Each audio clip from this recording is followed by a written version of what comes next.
তবে কি মধ্যপ্রাচ্য এগিয়ে যাচ্ছে সম্ভাব্য যুদ্ধের দিকে?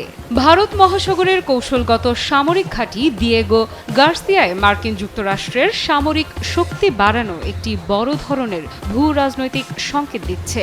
মধ্যপ্রাচ্যে চলমান অস্থিরতার মধ্যে হঠাৎ এই সামরিক মোতায়েন ইরান ও যুক্তরাষ্ট্রের মধ্যে চলমান উত্তেজনাকে নতুন মাত্রা দিয়েছে, বিশেষ করে যখন ওয়াশিংটন ইরানের বিরুদ্ধে কঠোর হুঁশিয়ারি দিচ্ছে এবং ইয়েমেনের হুতি বিদ্রোহীদের বিরুদ্ধে লাগাতার বোমা হামলা চালাচ্ছে। তখন এই প্রস্তুতি বিশ্ব রাজনীতির অন্যতম আলোচনার বিষয় হয়ে উঠেছে। প্রতিরক্ষা বিশ্লেষক website the war zone satellite চিত্রের বিশ্লেষণ জানাচ্ছে, গত ৪৮ ঘণ্টায় সেখানে ব্যাপক সামরিক তৎপরতা লক্ষ্য করা গেছে।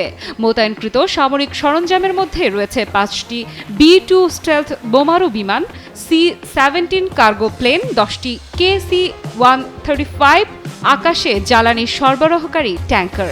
এই উন্নত যুদ্ধ বিমান এবং সরঞ্জামগুলো মোতায়েন করার অর্থ হল যুক্তরাষ্ট্র একটি বড় ধরনের সামরিক অভিযান পরিচালনার প্রস্তুতি নিচ্ছে। বিশেষজ্ঞদের মতে দিয়েগো গার্সিয়া অতীতেও আফগানিস্তান ও ইরাকে মার্কিন সামরিক অভিযানের অন্যতম প্রধান ঘাঁটি হিসেবে ব্যবহৃত হয়েছে। কেন গুরুত্বপূর্ণ এই মোতায়েন? কারণ এই সামরিক প্রস্তুতি মধ্যপ্রাচ্যে মার্কিন কৌশলের একটি বড় অংশ। বিশেষত B-2 স্টেলথ বোমারু বিমানগুলো এমনভাবে তৈরি যা ভূগর্ভস্থ লক্ষ্যবস্তু ধ্বংসের জন্য বিশেষভাবে তৈরি। এই সামরিক মোতায়েনের অর্থ হতে পারে হুথি বিদ্রোহীদের বিরুদ্ধে আরও বড় ধরনের সামরিক অভিযান, নয়তো ইরানের পারমাণবিক স্থাপনা লক্ষ্য করে সম্ভাব্য হামলা, অর্থাৎ সম্ভাব্য ইরান যুক্তরাষ্ট্র যুদ্ধের সূচনা। সব মশার বিরুদ্ধে সুরক্ষা দিতে এলো বসুন্ধরা এক্সট্রিম অ্যারোসল, মশার বিরুদ্ধে এক্সট্রিম সুরক্ষা। যদিও ইরানও দমবার পাত্র নয়, যুক্তরাষ্ট্রের এই পদক্ষেপের পাল্টা প্রতিক্রিয়ায় ইরান তাদের মিসাইল সিটি উন্মোচন করেছে।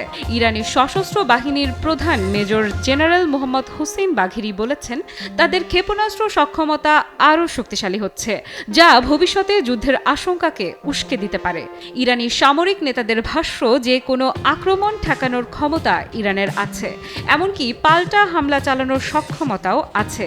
ঘাঁটিতে খায়বার শেকান, কদর, HS, সিজ্জিল, ইমাদ ও হাজ কাশেমের মতো হাজার হাজার ব্যালিস্টিক ক্ষেপণাস্ত্রের পাশাপাশি পাবেহ ল্যান্ড অ্যাটাক ক্রুজ মিসাইল রয়েছে। চলতি বছর উন্মোচিত ইরানের চতুর্থ ভূগর্ভস্থ ক্ষেপণাস্ত্র ঘাঁটি এটা। তবে দেশটির দাবি, তাদের এমন শত শত ক্ষেপণাস্ত্র ঘাঁটি রয়েছে। চলতি বছরের 10 জানুয়ারি IRGCর অ্যারোস্পেস ফোর্স একটি ভূগর্ভস্থ ক্ষেপণাস্ত্র শহর উন্মোচন করে। এর সপ্তাহখানেক পর 18 জানুয়ারি IRGC নৌবাহিনী পারস্য উপসাগরের একটি অজ্ঞাত স্থানে ভূগর্ভস্থ একটি নৌ ক্ষেপণাস্ত্র ঘাঁটি প্রদর্শন করে। এর 3 সপ্তাহের মাথায় 1 ফেব্রুয়ারি আরও একটি ভূগর্ভস্থ ক্ষেপণাস্ত্র ঘাঁটি উন্মোচন করে IRGCর নৌবাহিনী, যা ইরানের শক্তিশালী সামরিক সক্ষমতার জানান দিচ্ছে।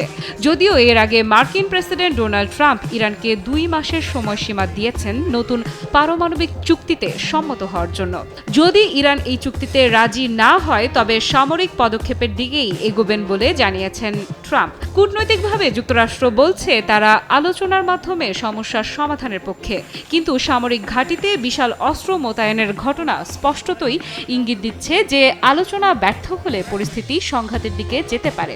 তবে সম্প্রতি ইরান ইস্যুতে ট্রাম্পের সুর কিছুটা নরম হয়েছে। যুক্তরাষ্ট্রের প্রেসিডেন্ট ডোনাল্ড ট্রাম্প যখন চাইছেন মধ্যপ্রাচ্যের দেশ ইরানকে পারমাণবিক ইস্যুতে একটি সমঝোতায় আনতে, তিনি দেশটির কাছ থেকে কখনোই কাঙ্ক্ষিত ইতিবাচক সাড়া পাননি। বরং যুক্তরাষ্ট্র একের পর এক চোখ রাঙানোকে বরাবরই যেন তুড়ি মেরে উড়িয়ে দিয়েছে ইরান। সেই সাথে পশ্চিম ও তার মিত্র দেশগুলোকে বহুদিন ধরেই যেন ইরান বিরোধীদের দেশটির বিরুদ্ধে বিভিন্ন ষড়যন্ত্রমূলক কাজে ব্যবহার করার চেষ্টা করা হয়েছিল, সেগুলো মূলত ব্যর্থ হয়েছে। অন্যদিকে বিশ্বের 2 পরাশক্তি চীন ও রাশিয়াও ইরানের পক্ষেই কথা বলছে। তাই এই যখন পরিস্থিতি, তখন যুক্তরাষ্ট্রের প্রেসিডেন্টের ইরানের বিষয়ে সুর নরম হওয়াটা অস্বাভাবিক কিছু নয়। এর আগে পারমাণবিক ইস্যুতে মার্কিন প্রেসিডেন্ট ডোনাল্ড ট্রাম্প ইরানকে চিঠিও লিখেছেন, যেখানে যুদ্ধের ভয় দেখিয়ে তেহরানকে আলোচনার টেবিলে ডেকেছে ট্রাম্প। চিঠির বিষয়ে ইরানের পররাষ্ট্রমন্ত্রী আব্বাস আরাকচি বলেন, আমরা এখনও যুক্তরাষ্ট্রের চিঠির জবাব দেইনি। এই চিঠির জবাব প্রস্তুত করা হচ্ছে, যা শিগগিরই উপযুক্ত মাধ্যমে দেয়া হবে। সর্বোচ্চ চাপ, সামরিক হুমকি ও নিষেধাজ্ঞা বৃদ্ধির প্রেক্ষাপটে আমরা যুক্তরাষ্ট্রের সঙ্গে সরাসরি আলোচনা করব না। বর্তমানে আমরা 3টি ইউরোপীয় দেশের সঙ্গে আলোচনায় রয়েছি, তবে আমরা কখনোই আলোচনার টেবিল ত্যাগ করব না। ইরান অর্থনৈতিক সহযোগিতার উন্নয়ন এবং বাণিজ্য পথ খোলার পক্ষে, তবে তা অবশ্যই দেশগুলোর ভূখণ্ডগত অখণ্ডতা বজায় রেখে হতে হবে। আফরিদা ইফরাত, নিউজ 24।